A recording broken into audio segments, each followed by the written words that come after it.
everyone, Daisy here with another layout for Confessions of a Paper Addict. Today I am using the Butterflies Wreath 2, I believe is what it's called, and it was a new release in April.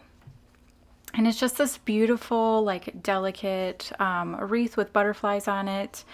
And I cut it out on some white cardstock, and then you just see me using a white gel pen to trace the butterflies on this pattern paper, which is Heidi Swap Honey and Spice or something like that. Yes, Honey and Spice. So what I did is I accidentally traced the wrong side of the cut file. So I have to kind of make it work with what I'm doing here, because I was tracing it on the front like pattern side of the cards or the pattern paper.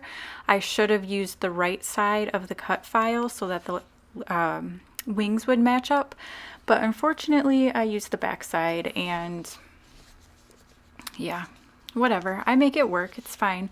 I have enough leftover paper that I can recut. Like the big one was not working out.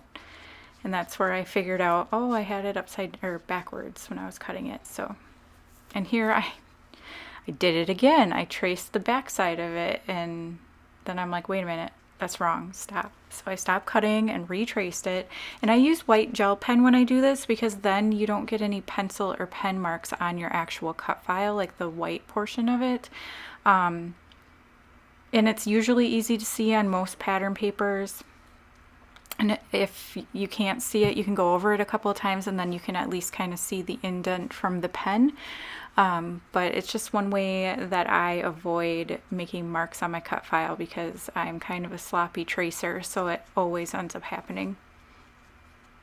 So I sped this part up really fast because I'm sure you've seen people back cut files before. So like I said, just tracing around with that white gel pen. I am only sticking down parts of the butterfly to the background, because I like it when it kind of peels up from the pattern paper and creates a little bit more shadow and dimension. And so the other thing that I did is in my Silhouette software, I used the shape tool to create a circle that was the same size as the circle in the wreath. This allowed me to cut the circle out of the center, because I wanted to have pattern paper as the border and in the center of the cut file. And so I used my Silhouette just to do the work for me. So I cut out the circle in the middle. I made sure it was centered in the middle there. And then I also made the Silhouette cut my paper down to 11 by 11 so that I didn't have to do that as well. And so this ends up working out perfectly, because then I can have my wreath around it, and I didn't have to fuss with like releasing the compound path and deleting things and making it work that way. Instead, I could just do this. So now I'm going to use some of this fun foam and pop a few things up here. Actually, almost all of the butterflies are going to get popped up, at least half of them.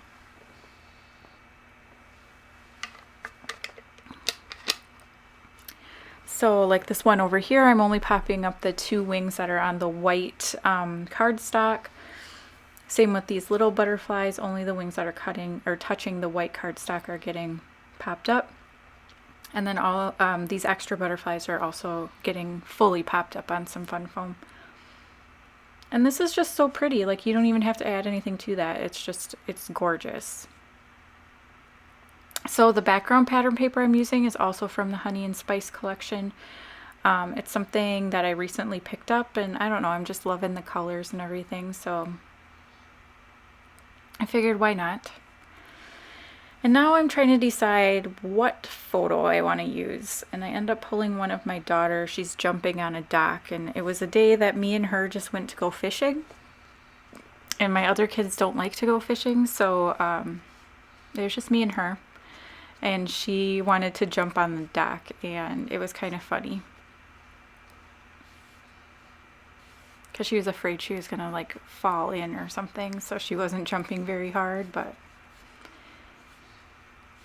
And now I'm pulling out this 6x8 pad of Carefree, which is the new collection by Heidi Swapp, and it is also gorgeous. And I'm going to use one of those,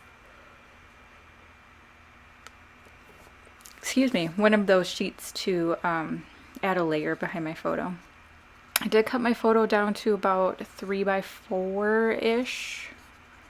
It's not exact, but approximately there. And I backed it with some white cardstock because I like that white border on the photo. And then I added some rose gold mirror cardstock from Cardstock Warehouse because it goes really well with my color scheme. And then I'm just going to add this kind of beige, pinky beige pattern paper behind it. And then figure out where I want to place it. I was thinking I wanted it on that big butterfly side, but then I think it looks better over here, so that's where I'm going to end up sticking it. And again, popping that up. So if you don't already belong to the Confession of a Paper Addict Facebook group, that's a great place to find out what's going on. So there is a monthly challenge as well as free cut files, and they are usually only available for the month that we are in, and then they go into the shop for sale. So if you want to get grab a freebie, that's how you do that, is through the Facebook group. And I will have a link down for that, as well as the Etsy shop where you can pick up all the gorgeous cut files. Virginia is just the best. Like, she has a cut file for absolutely everything. So now I am working on my embellishments, and I'm picking out between the Heidi Swapp Carefree. Yeah, I'm pretty sure that's what these die cuts are. And then I also was looking in the One Canoe 2 Willow die cuts. And that's where I got that little card there. And it says something like, well, let me look.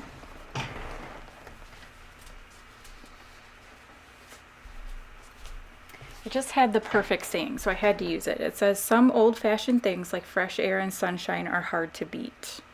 And that was just true for this layout. It worked perfectly, so I had to get that card on there. And then I'm using a little tag and some tickets that I kind of ruffled up the edges a little bit so that they would stick up a bit. And then I also have these little flower thing die cuts from the Heidi Swapp collection, but they had, again, an aggressively white border. Some people thought that was funny the last time I said it, but I mean, they are sometimes. They're just, you know, a little ridiculous. So I cut them off, and that just takes just a couple of minutes to get that done. And then I'm gonna end up popping those up on some fun foam as well down at the bottom. And I wasn't sure what else I wanted to use as embellishments. I had pulled out a couple other things. So I'm just sticking down the things that I know I do want. And then my title, I decided to use Let's Go, because that's kind of like what we had said to each other, like, let's go fishing, because it's fun. And so that's what I just decided to use as my title. And these are some thickers that I've had for a while, and I haven't ever even opened them. So I decided that I wanted to try to get them used, and they go super well with this color palette, because they're kind of like a rose gold glitter. Not like true rose gold, but, you know, pretty close. So, and I just added a few of the little like star bits that were in there as well. And then out of this willow phrase sticker thing, I am going to pull some of these hearts. And I'm kind of creating 3 little cluster areas.